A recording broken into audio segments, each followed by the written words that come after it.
Team, welcome back to another episode on Live, Perform, Compete. I'm joined here on Zoom, as always, with Sara Sigmusdottir. Sara, welcome.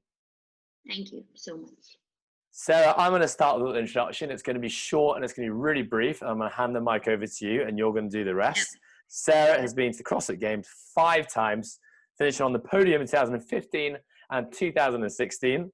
And she has won the CrossFit Open 3 times, 2017, 2019, and that weird year, 2020, which technically hasn't happened yet, but already has happened. 1920, yeah. But really, she needs no introduction. Sara, welcome. Please tell us about yourself. Thank you. So I'm going to start a little bit talking about my journey. So it's been 84 years. No, I'm joking. I hope people have seen this meme from Titanic. Well, okay, I'm sorry. So I started CrossFit I was going to start 2012. So let's just start completely from the beginning. I started training when I was 17. So my childhood, I hated sports. I was very embarrassed how strong I was compared to other girls. So I never wanted to show it. I was always red in my face when I trained. So that was also like a sign of that I should definitely not show people that I get red in my face. Like I was that kind of girl that was just very insecure about myself. And I never thought that I was a sporty girl. So I was just always embarrassed of doing something. So during my elementary school, I was on my period every week compared to my teacher there. Because if you were on your period when you're in 9th and 10th grade, or I don't know how you guys had, but when you were 14, 15, you could just go outside for a walk instead of joining the gym session. So that was always my excuse. Yeah, so then I started high school, and like we were 6 girls that were always together, and we were just we thought we owned the world. And then most of the girls meet a guy in high school, and my best friend that I was always hanging out with met a guy. So all of a sudden I had this extra time, and I was like, oh shit, I need to find a boyfriend. So I was like, okay, to find a boyfriend I need to lose weight. Oh, I'm gonna join my dad in spinning classes. So I went to one spinning class with my dad, and it was so boring. So I just went out of the class and went to the fitting room and took a nap. That was a lot of my thing. I love taking naps everywhere. And yeah, so that's how it started. Then I went into a new friend group, and one of the girls there was in a like a bootcamp seminar. So it was like 6 weeks at a time. You would take a test in the start and in the end, and the test was like 2 minutes max. I actually remember the test still. 3K run, 2-minute max push-ups, 2-minute max sit-ups, 2-minute max squats or something, I think. Okay, I thought I remembered it. And I started that class or that seminar, and I was the only girl who could do 3 push-ups on my toes. And everybody was like, wow, you're a girl and you can do push-ups on your toes. And I was like, yeah, I can. Damn, I'm strong. Like, I was actually proud of how strong I was. And the coach there, we just connected completely. So he was always I remember I got shin splints after like 5 weeks or something, and he's like, you can either stop or you can just keep on going, because if you're gonna stop now, you're never gonna start again, and you come this far, you're gonna stop now. And like I always thought that. He's like, the first kilometer is always the hardest in everything you do, and this is still in my mind since I was 17 starting. So it was amazing how much one coach could. He's the reason why I am where I am. He just gave me one compliment and I believed in myself. So that's a little bit how I started. Okay. And you just tell me if you have any questions. Well, that's great, because, genuinely, I've always searched for more. I love to hear stories of athletes, right? What brought them to kind of where they are. And I actually couldn't really find all that much information on like what got you to where you were. All I found was Sara Sigmusdottir didn't train until she was 20. That was genuinely the only thing I could find. And so hearing the story is actually pretty cool. So at this point, you're 17 and you've just kind of gone to this class and you've met this coach. Where does that then take you in your journey? So like 17, I started trying to go out and spin classing, and I was just like, oh my gosh, this is so boring. So it was like around 18, probably 18, where I started the bootcamp seminar. And then just from there, I just saw improvement in myself. Like we had like a body measurement in the start and in the end. And I had never gone on a scale before, like in front of anybody. Well, okay, funny story way back. So I have a cousin that's a pro swimmer, and or was a pro swimmer, and he was just very close to making it to the Olympics. And when he was young, he had just all these goals, and he just stopped eating candy. Well, I was the complete opposite. I would just like there's no chance that you could make me do anything that I didn't want to do. Well, he was just going to morning classes at like 6 and swimming, and then he would do school, and then he would swim again, and he was just like the A kid while I was the D kid. So we had this fun competition of weighing ourselves, and who would be heavier would win. And I was like, this is something I can I can win. So after that experience, I didn't weigh myself in front of anybody until I had that body measurement with a bootcamp seminar. And I saw improvement after those 6 weeks. So that kept me going, because I could see that something was happening. And before that, I had just accepted that I would be the girl that had no skills, no talents. I was just this, like, I remember thinking when I was 14 or something, like, why does everybody have something but me? Like, what is it that I'm doing wrong that I haven't found what I should be doing? Like, I was just a little bit lost, and I just accepted that was just me. And yeah, so that's a little bit, or actually before CrossFit, sorry, I'm not remembering stuff. Good, keep on You going. say something? No, Okay. go, please.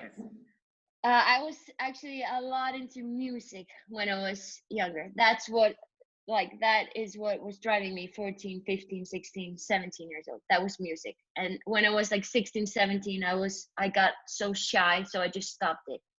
So I actually played like piano for 5 years, and I was playing drums. And I actually like was in a small band when I was 15.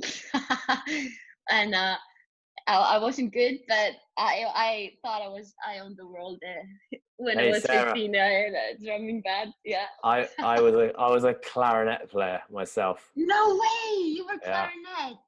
I was clarinet for like 4 years, and then I was bullied. Wow. I was bullied into piano. Bullied into you played piano. piano. I did. I wasn't very good though. And then I got to secondary school where, sports became the thing, and music and walking around with my clarinet briefcase was just the uncoolest thing ever. So that's pretty much where my journey stopped. But I'm going to get back to you now. So music was your thing, and then you kind of get into boot camp. You start seeing amazing results, physically with the weight and what's happening on the scale. Mm-hmm. What else was happening in that process of you training and like getting stronger and seeing change in the scale? Like, what else was happening to maybe your goals, your mindset, your persona? So, okay, how I was in school the first year, like I don't have a hard time studying, and I hated it when I was 16. I just found it so boring. Like, we were learning Danish and some, I'm not gonna get into that, but it was just so boring. So I would just go into class. They would like put a note to my name. I would ask to go to the bathroom, and I would go to the toilet, and I would just go sleeping on the floor. Like, I would put my coat on the floor, and I would just take a nap. Like, this is how I was, but I would still pass and everything. Like, and so when I started seeing progress in training, I started seeing progress in everything else. Like, all of a sudden I got like I had a drive that I didn't know that I had before. And that drive just came out in everything, like how I cleaned my room. Like, for example, like I would just go all in. How you do something is how you do everything. Has always been my quote. So because I can relate so much to that. As soon as I went all in boot camp, or like trying to be better, I went all in school. I went all in everything that I was doing. So I just became this this different goal-based person, and I just had a goal in everything. Well, before I was just like, yeah, we'll not get into that. And then, so what moved you beyond, you know, doing boot camp and doing these classes to, I Yeah. don't know, was the next thing So, CrossFit, or was there something in between? no, it was worse. So I was always overweight, and there was a thing in like just in Iceland, it just came this trend that you should compete in like a figure fitness, like get really shredded and go on stage. And I was just like, okay, what is the hardest thing that I deal with? And that was food. Like I love food, and I train more to eat more. Like I still do that. I just love to eat, and so I was like, okay, what can I do to lose this? Because I think I was around 80 kilos at that time, and I wanted to be much lighter. So I was like, how can I lose weight now to be even like better in what I am doing in boot camp and everything? And how can I stop being shy? How can I like break out of my ice? Like I just had this ice around me. I was comfortable with the people that I saw every day, but then still I was a little bit like, I don't know how you say it in English, but like we always say like inside of ourselves. Yeah, introverted. Yeah, introverted. Yeah. And I'm not an introverted person when I'm around the people that I know. And I was just like, okay, I need to go really out of my comfort zone. So me and my friend decided that we would do a fitness competition. And that is probably what made me mentally strong, because I was training 2 times a day. Like I trained 6 in the morning. I went running in Iceland in every weather from January until April. And I would always run 5 to 7K. Just like it depended on the time I had before school, but I would just always run no matter what weather was. The pace didn't matter or anything. The only thing that mattered was that I would burn fat in the morning. Like that was my mindset. I would go to school, and sometimes in like lunch I would go training again for 30 minutes, and then I would go back to school, and then I would work from 4:30 when I finished school until 10, and then I would train from 10, like after I closed the gym, 10 until 11:30. This was my life 2011.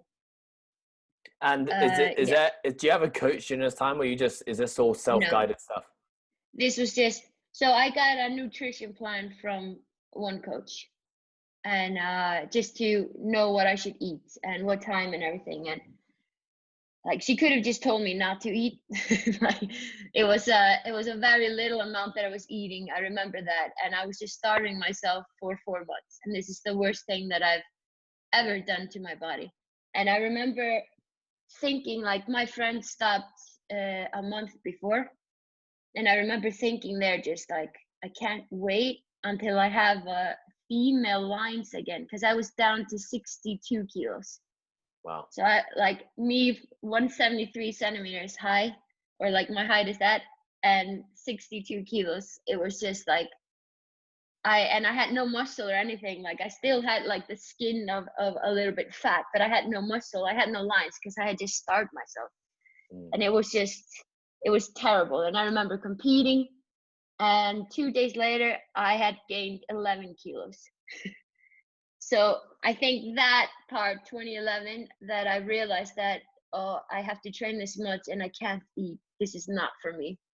And then my friend told me, or asked me to compete in a CrossFit competition, and I had no idea what CrossFit was. So I just YouTubed the workouts, and I thought, like, okay, she's asking me to compete in a team. I might as well go individual too, because in Iceland you could like compete in every category.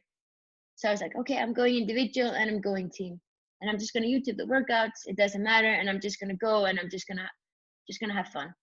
And I remember, like, what is thrusters? Oh yeah, it's just the squat and the press. And I was just, it was so raw how I did the movements. But I remember we had a 3-rep max shoulder to overhead, and I think I got like 85 kilos or something without even knowing what I was doing.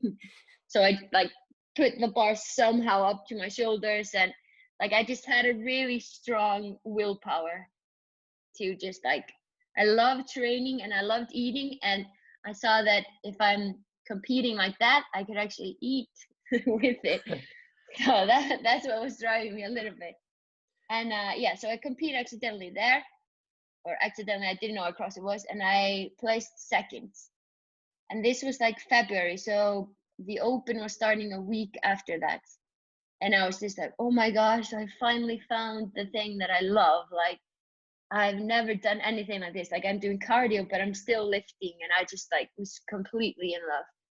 And like the girls that I had competed with in like running races or something like that, like I just crushed them. And I was like, damn, I am actually okay in this. And then there's a guy that lived in my town. So I live in a really small town in Iceland, and they didn't have like a CrossFit box for me here. So there was a guy that used to live here that contacted me, and he's like, come on Wednesday at 5 o'clock, and you're gonna do this workout. You're gonna put the score into this website, and I'm gonna help you with this. Just trust me on this. And I'm like, what is this? Oh, it's it's a qualifier for the European Championship. And I was just like, oh, okay. So first workout is 7 minutes of burpees, and I think I placed like, I remember Katrin was first in the competition that I competed in, where I was second, and I remember I was close to Katrin in the burpee, so I was like, okay, this is maybe a possibility, because I think it was top 40 or something in my memory. And yeah, top 40. Yeah, top 40, yeah. And so I was like 7th place or something, and I was so motivated. I was like, oh, 4 more weeks, so I can do this shit. Like, and then there was snatch, and I was like, what the hell is snatch? Oh, it's just a barbell from the floor to overhead. Okay. So I used to work in like a global gym, and that's where I did CrossFit. I tried to do CrossFit 6 times of the week. So I would go one time to the other place to do the open. And so I was like, I need to prepare this snatch thing because it ends on a very high weight, and I want to see where I can end. So I'm just snatching or ground to overhead with a narrow grip. And I was just like, okay, the first weight is this is the second weight. Okay, I have to try 60 kilos, like 135 pounds. So I just take the bar up and just put it somewhere overhead. And I'm like, yeah, I got it. And I looked like, I have my friend, and I look and I'm like, hey, I got this overhead.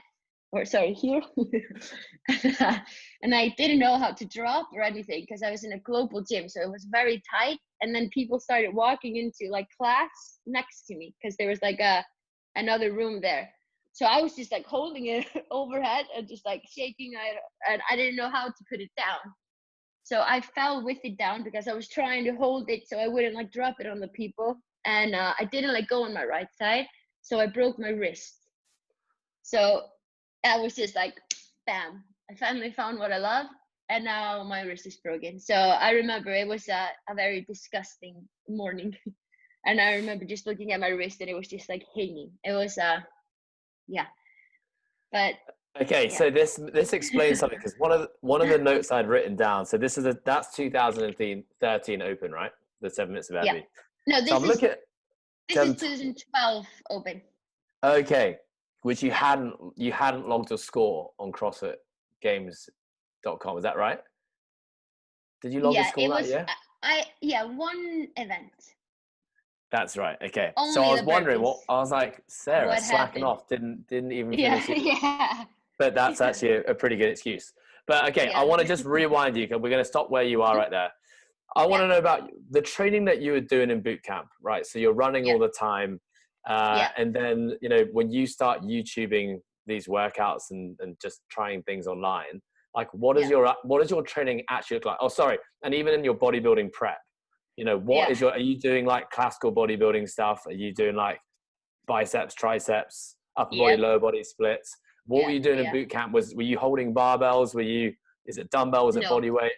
So how boot camp was in Iceland. So this was a dream that was very far ahead. So I had this dream of being the first female, like when I started boot camp. So we would be running, and we would or there would be a coach, and we would follow the coach, and then he would just say stop, and we would stop, and we would go into a push-up position, or squat position or something like that, and then he would say 100 or something like that. And I just loved this like raw mentality, just like we just do what he says, and it freaking hurts, but we keep on going.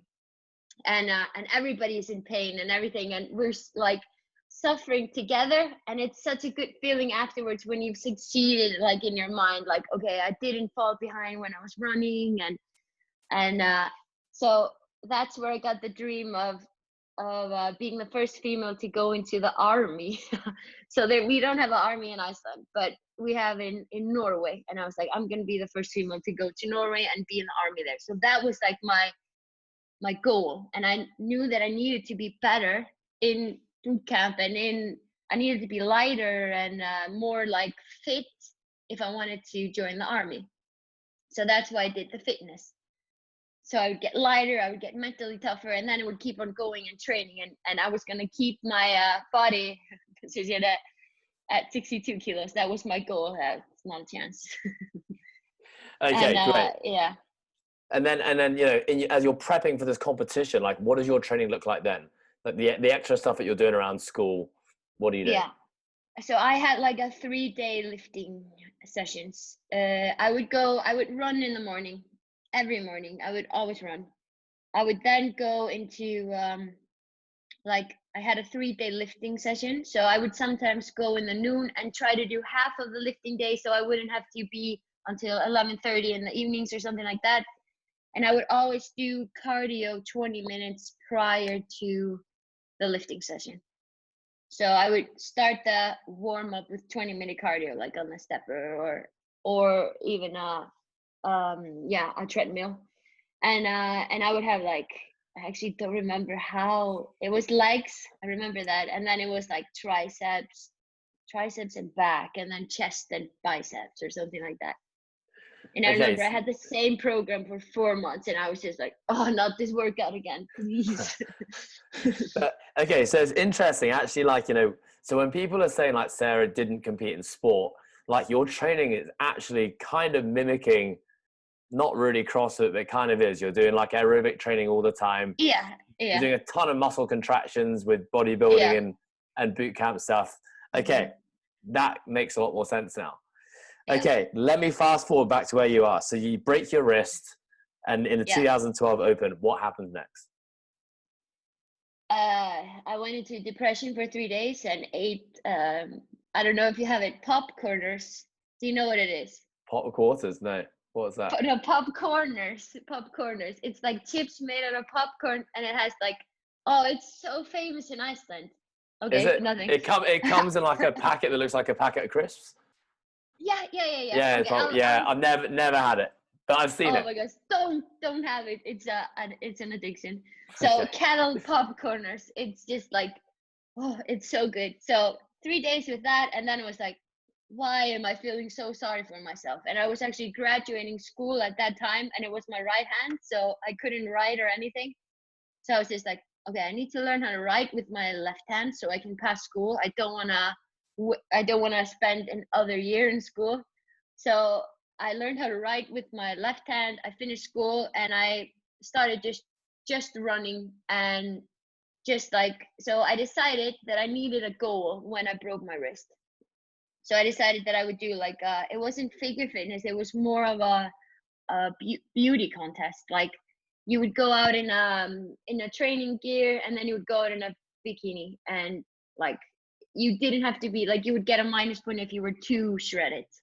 So I was like, okay, I'm just going to compete in that, so I have something to focus on, so I can't feel sorry for myself and eat food. So I just made a new goal, like I'm going to pass school and I'm going to compete at this. And I competed in that and got a minus point for having too big quads because I could only train legs. So now I take that as a compliment, but at that time I was like, damn, I wish I had smaller legs. But so I just found a new goal, and I just decided, like, I talked to the doctor, and the doctor was like, I don't recommend you starting anything with your hands until like he said, like, don't start CrossFit until next year. And I listened to it. Like I didn't want to start CrossFit and being like compensating the whole time. Do you know what I mean? Like if you still feel something, like I would learn all the technique wrong if I would do that. So I decided that I wouldn't start CrossFit until I was completely healed. And so I just kept on running, and I actually ran a half marathon in like 1:47, which is probably better than I could do now. No, maybe not. But like I just focused on other things. And I remember watching Katrin and Annie 2012 at the CrossFit Games, and I was just tears in my eyes because I really wanted to make it there. And then 2013 starts, and I actually get a like a level 1 in CrossFit. So I just wanted to learn CrossFit myself and be my own coach from start. And I was training at the global gym, and we had like this extra small room, and I actually have I think I can find some videos, but it was very low, like the ceiling was so low. So when you would do muscle ups, you would have to like hang, then bend your knees, and then extend, and then go up, but you couldn't do a dip.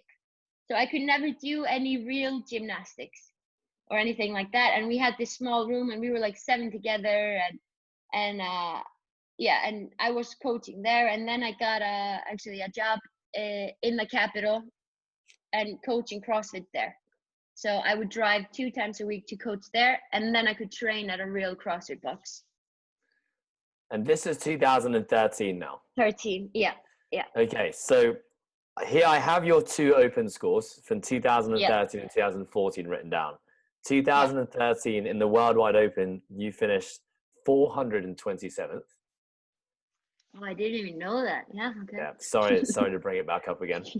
And then no, I mean, top 1,000. Yeah, still good. Top 500. Yeah, that's I pretty mean, good. I'm actually not gonna lie. I actually pulled up my rankings in 2014, and I was like, I wonder if I beat Sara in the Open. I didn't beat you. I actually beat you in one workout. One workout. Oh, it was probably the chest to bar thrusters. No, it was not the chest to bar thrusters. It was the one just before that, which was it was a chipper, and it started with a row, wall ball, and it finished with the 20 muscle ups. Oh yeah. I did. Yeah. I just got, so it took me actually 7 months to get my first muscle ups.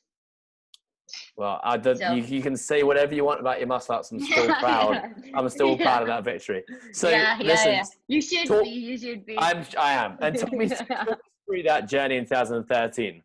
You've broken your wrist. You're now doing the Open for the first time properly. Yeah. What happens that year? I was just very driven, and I was going to make it to European regionals no matter what. Just like that was my number 1 goal. I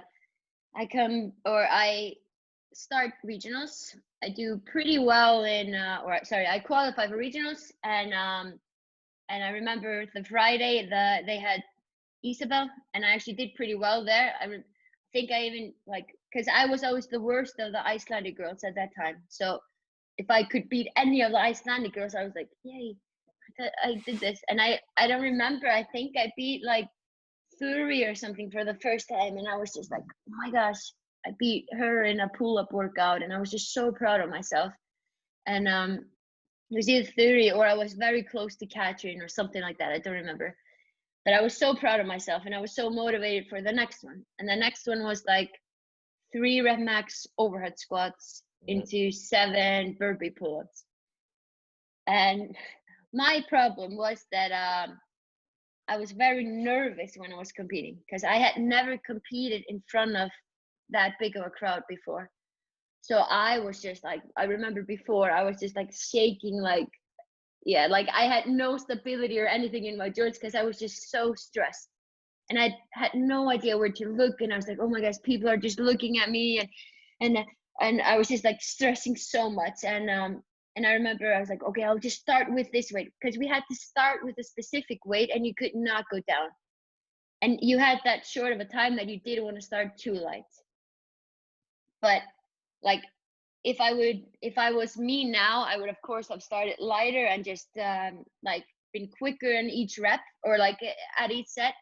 well, there I was like, I have to rest a minute before I try again. I had all these things in my head because I just didn't know how I was as a competitor. So I started with 155, and I got 2 reps, probably 10 times, but I never got the 3rd rep. So I always failed the 3rd rep. And of course, after failing 2 times, it was just in my head. And I had no cues or anything. And I remember I was just crying on the floor, like panicking. And then the burpee pull-ups come, and I'm just like, okay. Because I had, I lived at my parents' place, and I lived in like a garage. So I had a room in my garage, and my dad had hung up rings for me, because always when I would walk past, I would try to do a muscle up until I would get one. And always and after I got a muscle up, I would just do one muscle up always. So I practiced the 7 minutes of burpees a few times in my garage. and I remember like, this is my thing. I'm just going to crush this. So I finished these 7 minutes of burpee muscle ups. And then the judge comes over to me and he's like, hey, you're disqualified from the competition because you didn't complete 3 overhead squats. And like, I had just accepted that I would just be in last place. Like, I was just like, okay, next year I'm gonna try to qualify for the games, but this year this is just that. Like, I'll just be in last place. Doesn't matter. I'm gonna give it full effort. Like, and I remember just like, what? I can't like finish the competition, because I was very good in chippers. Maybe not in the open, but before the regionals, I was good in chippers. And I was very excited for the next day. It was like rope climbs and cleans, and I remember I was just so excited for it. And then that judge just came over and just slapped me in the face. So I was disqualified from the competition, and I had to leave. And I remember my parents, they rented like a beach house in Denmark, so that actually saved me. So I just we just didn't go to the competition on Saturday and Sunday, and I was just a bit depressed that this happened again. I was like, the 2nd year in a row, and this is just like taken away from me. But I still know that I am better than this. Like, that was always in my head. Like, I know I should not quit. Like, because you always think when something comes up, oh, I'm never gonna do this again. Like, I don't want to experience this feeling again of disappointment and everything. And that was like always 1 to 2 days for me. Then I was like, okay, back at it. What can I do to be better? So my drive has always helped me so much to not give up.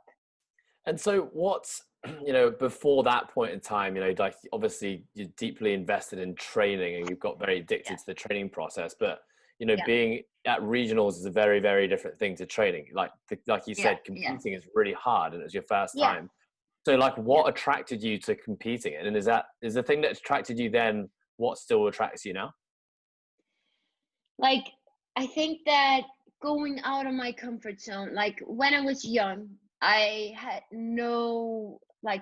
I loved being in like plays and everything in school, and I wasn't shy. Like, I loved the thrive of being like nervous, and then you go on stage and you just perform, like playing piano in front of everybody and playing drums in front of people and everything. Like, you're so stressed, but then you go out of the comfort zone, like you force yourself, and you can do things that you can't do without the adrenaline.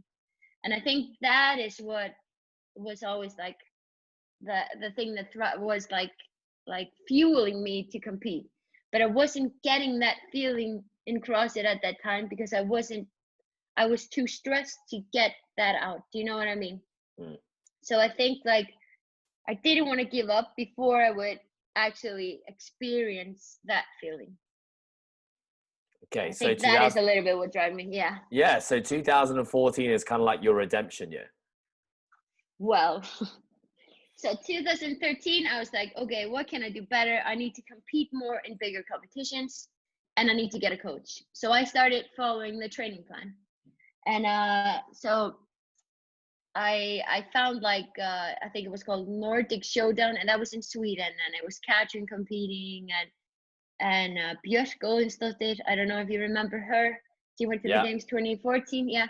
And we were like, I met these girls, or like we became a little bit more friends at that time. Like, it wasn't that scary seeing all of them anymore. And I remember I cleaned 90 kilos for the first time there, clean and jerked. And I was just like, I was top 3 in events. And then there was handstand walk, and I was like, I don't really know how to do that. So there was like a lot of things that needed improvement, but I was just focusing on the things that I was good at. Like I didn't focus that much on gymnastics or anything. Like, of course I needed to be better in handstand walk, and I just tried that 1 time a week or something. Like I wasn't giving it all. Like I was just following like an open program at the training plan, and I just followed that. And then 2014, that was the gymnastic year. That was the handstand And walk, the hang snatch into yeah, handstand walk, right? Yeah. yeah. So that was a punch in the face again. I was last place in the handstand walk. Proud to say that I've or almost last. I think Sam was last and I was second to last. So thank you, Sam. Yeah, but it was a kick up in the ass. Just like, okay, I actually need to focus more on gymnastics. And I had never kicked up to a wall before I started CrossFit. And this was, like I said, 7 months of getting a muscle ups, and like gymnastics have always been very challenging for me because I don't know, I just was afraid of kicking up to a wall when I started. And now handstand walks, handstand push-ups, everything, these are like my favorite things in workouts. So like it's amazing how you can change. And I think what actually replying to what you asked earlier about what was like pushing me to keep on competing was that I was always surprising myself of what I could do. Like I never expected that I could walk over stairs on my hands, and I did that regionals 2018. Like I never expected that I could do freestanding handstand push-up. I never expected that I could go out drinking with my friends and going to a handstand competition, handstand walk, like with old gymnastic friends. Like, do you know what I mean? Like these are the things that I was always like, oh, I can't do, and all of a sudden I can do. And having a competition like pushes you to even wanting it more, because you want to show what you can do. Like you want to show that everything is possible if you put the work in. And I think that was a little bit what was driving me. Like I failed that handstand walk, and I just thought, okay, next year if handstand walk comes up again, I'm going to show how much I can, or I have improved. And this is like when I'm training, I was thinking about that moment the whole time. Are you going to experience that feeling again? And have you always been someone who competes better than you train? No, never. I'm still like some competitions, I'm better in competition than training, but that has always been my big challenge at the CrossFit Games and everything. I'm in great form beforehand, and then just because some competition is called the CrossFit Games and you want to do very well, you just panic under pressure or something. I don't know. Can't bring the best out of you if you have too much stress or something like that. And I mean, that's just a new challenge that I've been working on. So. Okay, well then that's a perfect opening, Sara, to talk about your first year at the CrossFit Games. Yeah. Talk us through that one. Like I remember 2015 was just my dream year. When I look back, I didn't even think. I was just doing the whole time. Like I remember competing in Italy against Katrin Björk, and it was the first competition that I actually beat Katrin in, and I was like, am I that good, or was I just lucky?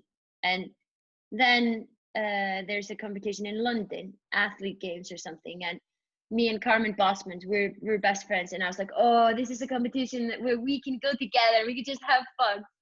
So we went to and competed in London, and between events we would go to shop clothes, because in Iceland everything is so expensive. So I wanted to use the time between events to shop clothes. I would never do this now, but like that's just how relaxed I was at that time. Like I didn't care about the result. I was just there to freaking train and kill myself, and maybe that was enough and maybe not.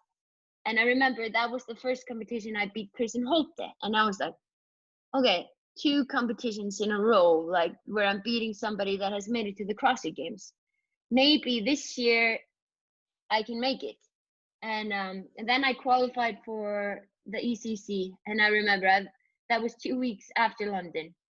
And I was just like, okay, this is not going to be a good competition because I competed there, and it's only 2 weeks apart, and I'm traveling to the States, and this is just going to be way like, yeah, this is just going to be very hard. And I'm just proud if I'm top 15. Like that was my main goal, was being top 15. And I think we were like 20 girls or something.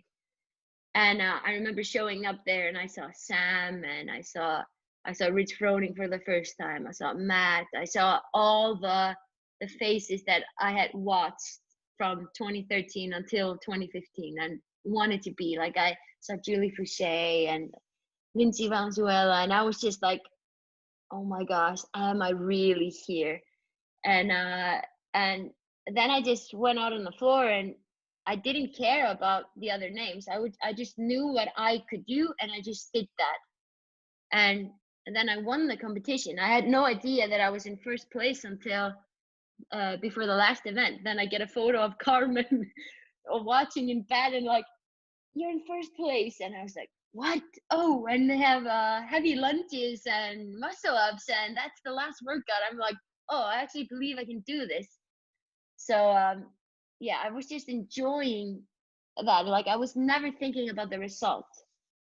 And then regionals, it was the same. I was just going to qualify for the games. I didn't care if I would be first or not. Like I just wanted to be top 5. Qualified for the games, and after qualifying for the games, when you finally reach your end goal, or that was my end goal there, was just making it to the games at least one time in my life. That was just my dream. And I just went pretty like I don't know, like not depressed, but just like after competition depression. Like you made your final goal. What now? What is your goal at the games? And I was just like training was hard, everything was hard. Like I had just been peaking for a long time, and I just went a little bit downhill. And then I started training with Sam in Costa Mesa, and we were doing a lot of like running workouts, and I was just like, I don't deserve to be at the games, she's so much better, blah blah blah blah blah. Like I was just starting to break myself down because I was starting to think about the results. And then I just decided, like, okay, the games, I'm gonna try to be top 20. We're 40 girls, and I would want to be in the better half, and hopefully that's enough. And then the games start, and it's crazy how your mindset can change after the clock starts. Like you just turn into this, I don't know, just turn into a beast. Like that's what I always say, beast mode. Like you don't care about anything, then just doing what you can do, like just giving it all. And that's a little bit what I experienced at the games 2015, is that I was just went into each event just giving it everything that I could.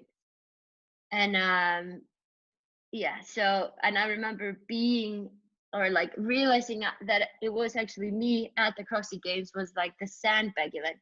We were walking down the stairs, and I had watched it so many times on YouTube before, like watching Annie, watching Catherine, just watching all the girls. And all of a sudden they were saying my name, and I was walking down those stairs, and before the tennis court in California. And I was just like, it was such a reality check.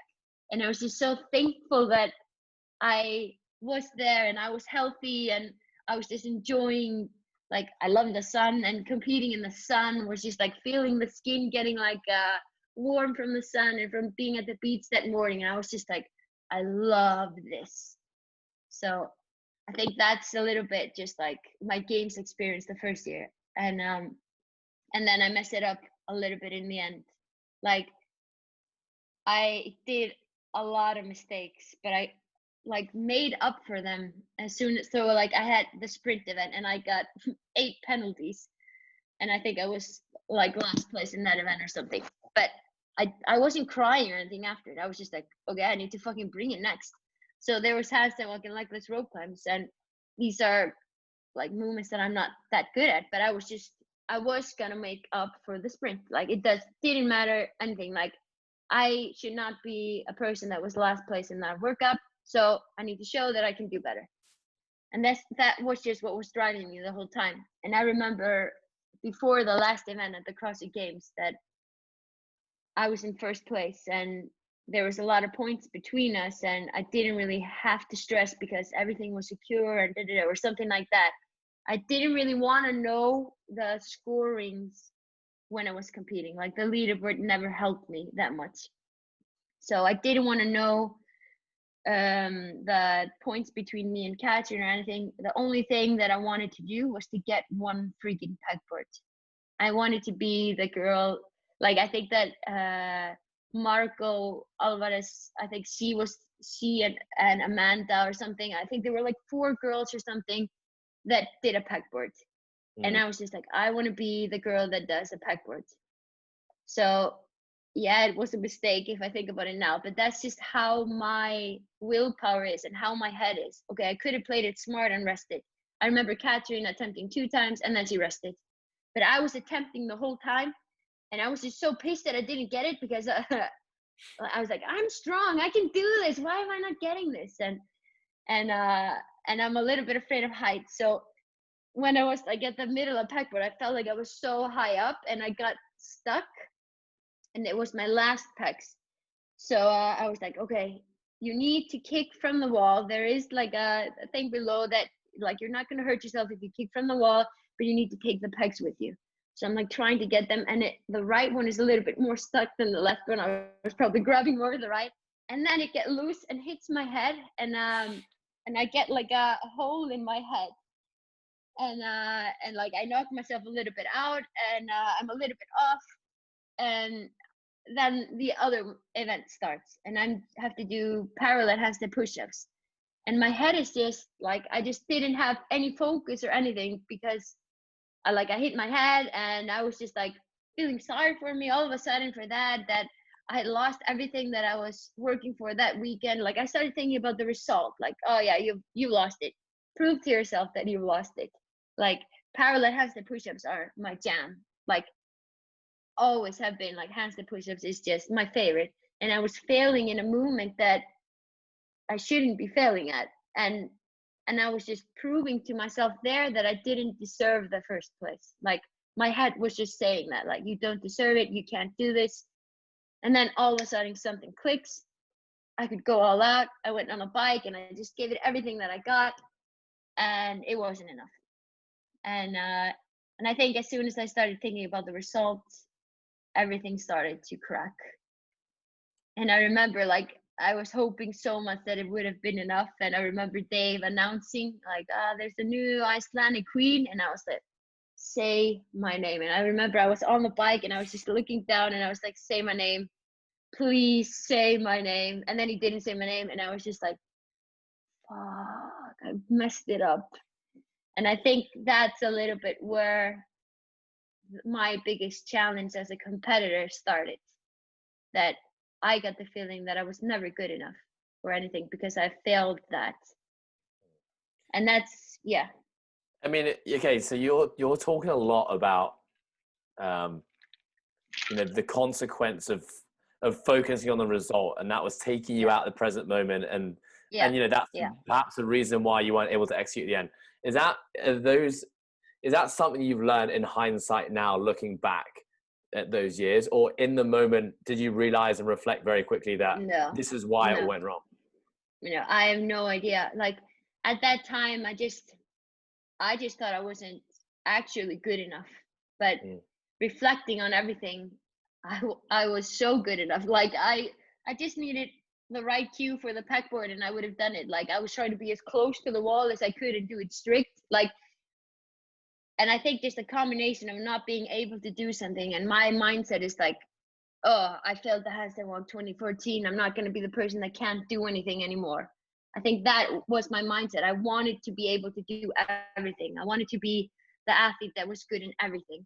And I think that not being able to do something just triggers some old emotions that I hadn't worked on, and triggers like the belief system.